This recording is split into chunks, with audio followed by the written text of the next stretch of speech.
Response times for the Bend Fire Department. I'm Dave Adams. It took the fire department about 9 minutes to respond to a house fire south of the downtown sector of Bend.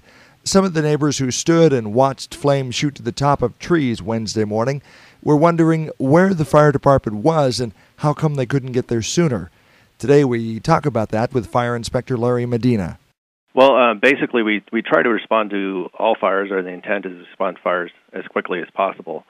So the circumstances is we had the crew that was in the response area, which is on the west side, was dedicated to a incident on the south side, who was on covering for the south station, who was on a medical call.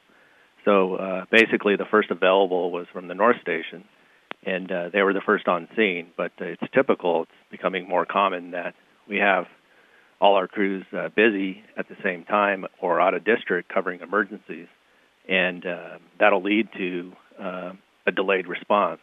So, basically we're coming in time, and it's across the board as far as all agencies that, we have an increased demand just based on the population, increased demand just by the nature of modern life as far as, the activity in town.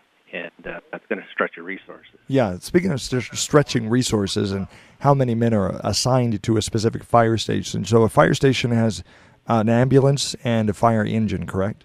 Correct. And how many personnel are assigned to a fire station on a given shift? So typically we have 3 that are assigned to the station, and then they'll respond in the appropriate apparatus based on the call. The east side station has a dedicated medic, so they'll have 2 people on the medic and then 3 people assigned to the station, and they would be able to respond in an engine, per se, if they're not on a medical call. Larry, a lot of times we see a fire truck and an ambulance responding to a scene call at the same time.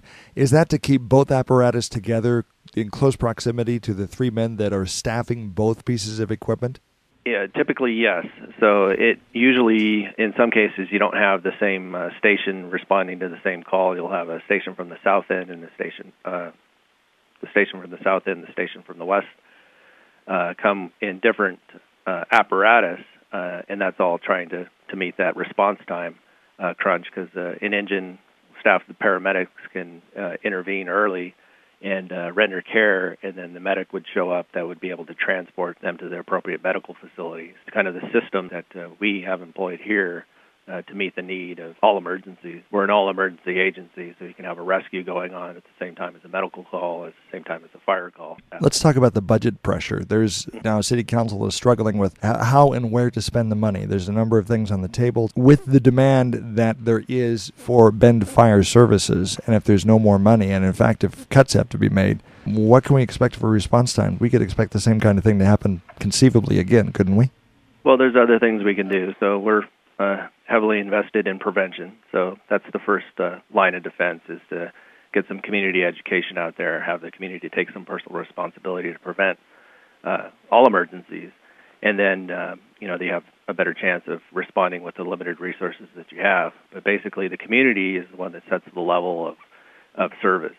So we just respond to that. So we work within the budget and provide the services that are that we can deliver within that within those constraints. This was an accident, and obviously the community is going to be safe, especially if they know there is a possibility that the fire department might be delayed in coming there, as opposed if they had more fire personnel available. So this kind of incident, or one similar to it, or in fact more of a delayed response, could conceivably happen in the future, given your current level of staffing, correct? Right. If we continue to meet or to expect the same level of service with decreased resources, it's going to cause a strain. Like I said earlier, usually that strain or the result is a delayed response. So, manpower is an issue. It's the same thing that happens in the private sector. You're trying to deliver a product in the best way to meet your customers' needs, and that takes resources. So extra people, that would help. And at the same time, we aren't going to extend ourselves or go beyond the budget constraints. So we're going to operate within our budget and respond, appropriately. Bend Fire Inspector Larry Medina. I'm Dave Adams. Take 5 is a production of 1110 KBND Radio News. Depend on us.